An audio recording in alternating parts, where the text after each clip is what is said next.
چهره ایرانی توست، جذاب‌ترین دایره کل جهان.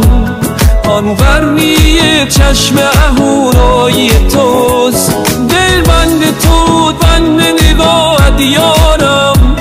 هیهات گر از تو رس بردارم، یک تار از آن زلف سیاهت بکن، تا رست دل عاشق از آن بردارم.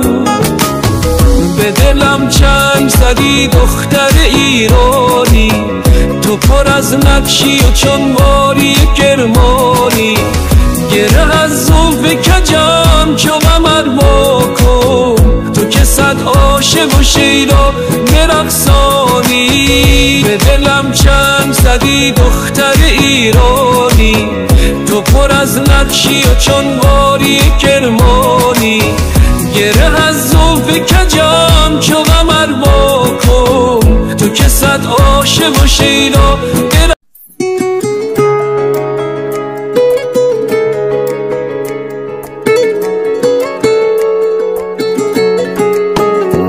میخندی و احساس دلم جاری توست. دل محو تو و چهره ایرانی توست، جذاب‌ترین دایره کل جهان. آن قرنی چشم اهورایی توست، دل بند تو بند نگاهت یارم.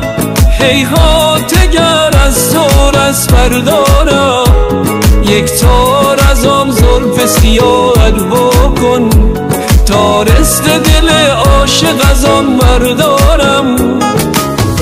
به دلم چنگ زدی دختر ایرانی، تو پر از نقشی و چون باری کرمانی.